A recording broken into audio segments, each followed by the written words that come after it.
Price lord. ದೇವರ ನಾಮಕ್ಕೆ ಸ್ತೋತ್ರವಾಗಲಿ. ಮತ್ತೊಂದು ದಿವಸ ಕಾಣುವಂತೆ ದೇವರು ನಮಗೆ ಕೃಪೆ ಮಾಡಿದ್ದಕ್ಕಾಗಿ ದೇವರಿಗೆ ಸ್ತೋತ್ರ. ದೇವರ ವಾಕ್ಯದೊಂದಿಗೆ ನಿಮ್ಮನ್ನು ಭೇಟಿಯಾಗುವುದರಲ್ಲಿ ನಾನು ಸಂತೋಷವುಳ್ಳನಾಗಿದ್ದೇನೆ. ದೇವರು ತಾನೇ ನಮ್ಮೆಲ್ಲರನ್ನ ಆಶೀರ್ವಾದ ಮಾಡಲಿ. ಇಂದಿನ ವೇದ ಅಧ್ಯಯನಕ್ಕೋಸ್ಕರವಾಗಿ ಒಂದು ವಾಕ್ಯವನ್ನು ಓದಿಕೊಳ್ಳೋಣ.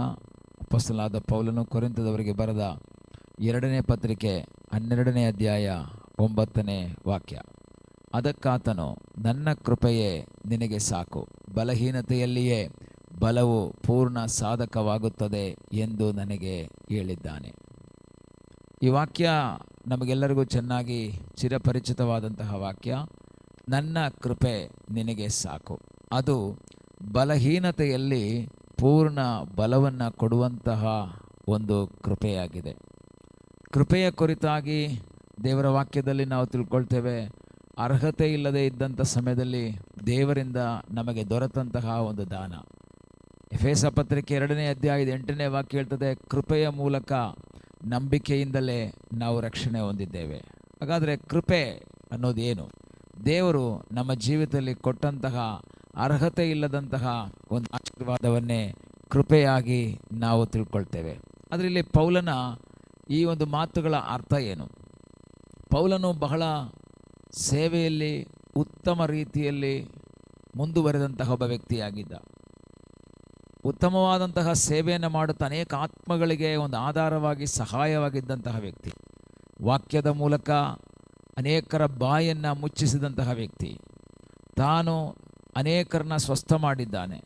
ತನ್ನ ಕರವಸ್ತ್ರಗಳನ್ನು ಹಾಕುವಾಗಲೂ ಸಹ ಅನೇಕರಿಗೆ ಬಿಡುಗಡೆ ಆಗ್ತಾ ಇದೆ, ಸ್ವಸ್ಥವಾಗ್ತಾ ಇದೆ. ಆದರೆ ಪೌಲನೇ ಸ್ವತಃ ಇಲ್ಲಿ ಒಂದು ಸಮಸ್ಯೆಯನ್ನು ಅನುಭವಿಸ್ತಾ ಇದ್ದಾನೆ. ಅವನ ಜೀವಿತದಲ್ಲಿ ವೇದನೆಯನ್ನು ಅನುಭವಿಸ್ತಾ ಇದ್ದಾನೆ. ಅಲ್ಲಿ ಅದರ 7ನೇ ವಾಕ್ಯದಲ್ಲಿ ನಾವು ಓದುವಾಗ, ಶರೀರದಲ್ಲಿ ಒಂದು ಶೂಲ ನಾಟಿದೆಯೋ ಎಂಬಂತೆ ವೇದನೆಯನ್ನು ಅನುಭವಿಸ್ತಾ ಇದ್ದಾನೆ.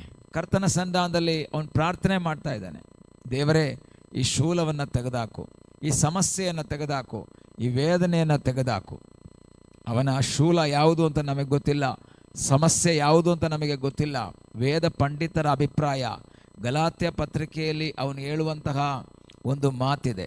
4ನೇ ಅಧ್ಯಾಯ 13ನೇ ವಾಕ್ಯದಲ್ಲಿ, ನನ್ನ ಶರೀರಕ್ಕೆ ಅಸೌಖ್ಯವಿದ್ದದ್ದರಿಂದ ನಾನು ನಿಮ್ಮಲ್ಲಿದ್ದು ಮೊದಲನೆಯ ಸರ್ತಿ ನಿಮಗೆ ಸುವಾರ್ತೆ ಸಾರಿದ್ದನ್ನು ನೀವು ಬಲ್ಲಿರಿ.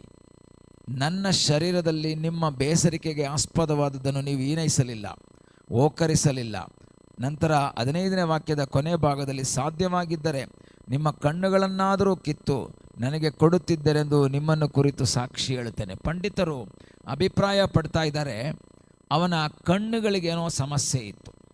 ಆ ಒಂದು ರೀತಿಯಲ್ಲಿ ನೋಡಿದಾಗ ವಾಕರಿಸುವಂತಹ ಅಥವಾ ಜನರು ಅವನನ್ನು ಒಂದು ರೀತಿಯಲ್ಲಿ ಹೀನೈಸುವಂತಹ ಹೀಯಾಳಿಸುವಂತಹ ರೀತಿಯ ಒಂದು ಸಮಸ್ಯೆ ಅವನಿಗೆ ಕಣ್ಣಿನ ಮೂಲಕ ಇತ್ತು ಎಂಬುದಾಗಿ ಪಂಡಿತರು ಅಭಿಪ್ರಾಯ ಪಡ್ತಾರೆ. ಏನೇ ಆಗಿರಲಿ, ಆದರೆ ಅದನ್ನು ನೀಗಿಸು ಎಂಬುದಾಗಿ ದೇವರ ಸನ್ನಿಧಾನದಲ್ಲಿ ಪ್ರಾರ್ಥನೆ ಮಾಡ್ತಾ ಇದ್ದಾನೆ.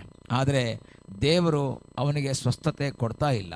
ನಮಗೆ ಆಶ್ಚರ್ಯ ಅನಿಸುತ್ತೆ, ಪೌಲ ಪ್ರಾರ್ಥನೆ ಮಾಡಿದ್ರೆ ಅನೇಕರಿಗೆ ಸ್ವಸ್ಥವಾಗ್ತಾ ಇದೆ, ಆದರೆ ಪೌಲ ಪ್ರಾರ್ಥನೆ ಮಾಡ್ತಾ ಇರುವಾಗ ಪೌಲನಿಗೆ ಸ್ವಸ್ಥತೆ ಇಲ್ಲ.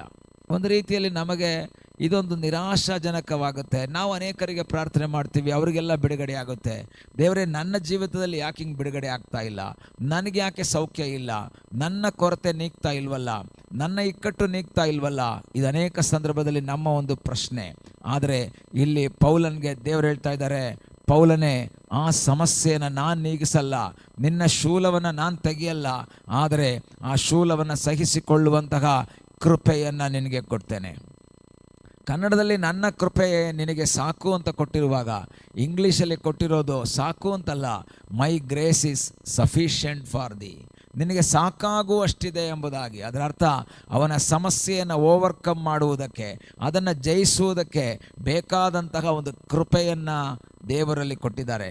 ಇಂದು ಈ ಮುಂಜಾನೆ ನನ್ನನ್ನು ಕೇಳುವಂತಹ ದೇವರ ಮಕ್ಕಳೇ, ದೇವರ ವಾಕ್ಯದ ಆಧಾರದಲ್ಲಿ ನಾನು ನಿಮಗೆ ತಿಳಿಸುತ್ತೇನೆ, ದೇವರು ನಮ್ಮ ಜೀವಿತದಲ್ಲಿ ಕೆಲವು ಶೂಲಗಳ ಮೂಲಕ, ವೇದನೆಗಳ ಮೂಲಕ ಹಾದು ಹೋಗುವಂತೆ ಮಾಡುವಾಗಲೂ ಸಹ ನಾವು ಬಿದ್ದು ಹೋಗದೆ, ನಾವು ಸೋತು ಹೋಗದೆ ಇರುವುದಕ್ಕಾಗಿ ದೇವರು ಸಾಕಾಗುವಷ್ಟು ಕೃಪೆಯನ್ನು ದಯಪಾಲಿಸುವಂಥ ದೇವರಾಗಿದ್ದಾನೆ. ಈ ಬೆಳಗಿನ ಸಮಯದಲ್ಲಿ ಕರ್ತನಿಗೆ ಹೇಳೋಣ, ಕರ್ತನೆ, ಆ ಕೃಪೆ ನನ್ನ ಮೇಲೆ ಇಳಿದು ಬರಲಿ, ಆ ಕೃಪೆ ನನಗೆ ಬೇಕು ಎಂಬುದಾಗಿ ದೇವರ ಸನ್ನಿಧಾನದಲ್ಲಿ ಪ್ರಾರ್ಥನೆ ಮಾಡುವಾಗ ನಮಗಾಗಿ ಅದ್ಭುತವನ್ನು ಮಾಡುವ ಸರ್ವಶಕ್ತನಾದೊಬ್ಬ ದೇವರಿದ್ದಾನೆ. ಕಣ್ಣುಗಳನ್ನ ಮುಚ್ಚೋಣ, ಪ್ರಾರ್ಥನೆ ಮಾಡೋಣ. ನಮ್ಮನ್ನು ಬಹಳವಾಗಿ ಪ್ರೀತಿ ಮಾಡುವ ಪರಲೋಕದ ತಂದೆಯಾದ ದೇವರೇ, ಈ ಸಮಯಕ್ಕಾಗಿ ನಿನಗೆ ಸ್ತೋತ್ರ. ಯಾರ್ಯಾರು ವೇದನೆಯ ಮೂಲಕ, ನಿರಾಶೆಯ ಮೂಲಕ, ದುಃಖದ ಮೂಲಕ ಹಾದು ಹೋಗ್ತಾ ಇದ್ದಾರೋ ಅವರ ಜೀವಿತದಲ್ಲಿ ದೇವರೇ ನಿನ್ನ ಅಪರಿಮಿತವಾದ ಕೃಪೆಯನ್ನು ಕೊಡಪ್ಪ, ನಿನ್ನ ಶಾಶ್ವತವಾದ ಕೃಪೆಯನ್ನು ಅವರ ಮೇಲೆ ನಿನ್ನ ದಯಪಾಲಿಸು ಎಂಬುದಾಗಿ ನಾವು ಪ್ರಾರ್ಥಿಸ್ತೇವೆ. ಪ್ರಾರ್ಥನೆಯನ್ನು ಕೇಳಿದ್ದಕ್ಕಾಗಿ ನಿನಗೆ ಸ್ತೋತ್ರ. ಯೇಸುವಿನ ಮುದ್ದಾದ ಹೆಸರಿನಲ್ಲಿ ಬೇಡಿಕೊಳ್ಳುತ್ತೇವೆ ನಮ್ಮ ಪ್ರೀತಿಯ ತಂದೆಯೇ, ಆಮೇನ್. God bless you.